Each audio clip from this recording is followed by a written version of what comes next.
Is being a planner creating a huge blind spot for you? Hey everyone, Michael Hammond here for your Monday morning fuel up. It is May 12th. Hope all of you guys had a fantastic weekend, but more importantly, I hope all of you moms out there had just an incredible weekend. You guys do such an amazing job, and there's so many incredible women in our industry that are moms, they're parents, they're doing a great job raising their kids, whether it's with the family, whether it's with the spouse, whether they're single moms. Raising kids is tough. It's difficult.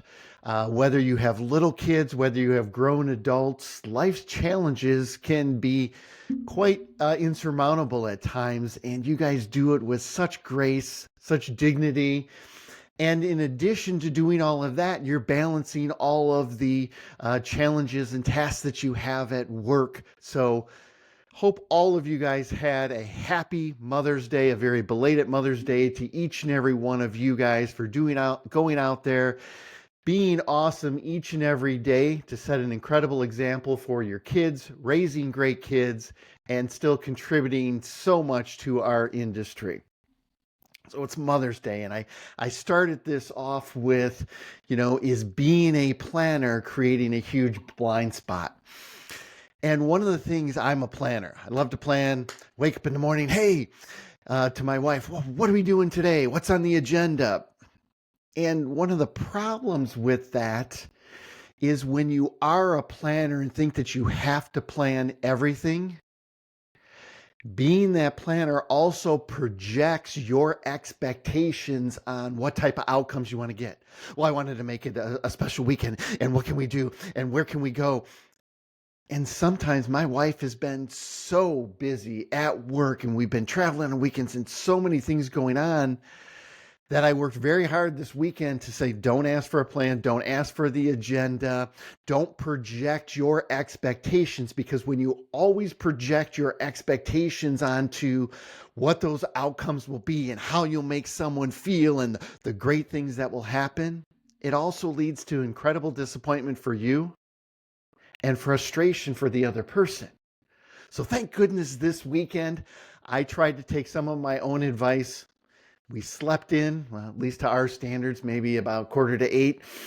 And then as the morning progressed, we're like, hey, let's go out. And for those of you in Michigan, Blake is a apple and cider mill, but they do a ton of cool festivals and things throughout the whole year. It's not just during the fall. So this weekend was their tulip and apple blossom festival. We went out there, had a great time. We had to run a couple of errands, but we just took the day as it came. We didn't have to have a plan. I didn't have to have, here's exactly where lunch is going to be. Here's the time that lunch is going to be.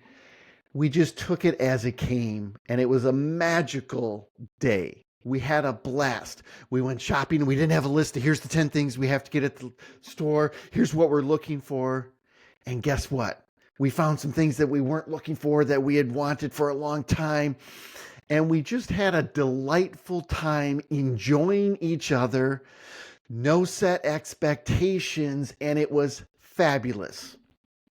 And I think sometimes that happens to us, whether it's in work, whether it's in our personal lives. For those of you that are planners out there, you know what I'm talking about. You'd like to have a plan. You'd like to know what time we're doing things. We've got to do this, this, and that. And I'm not saying planning is not important. It is. And there's certain things that you have to plan and you have to have logistics.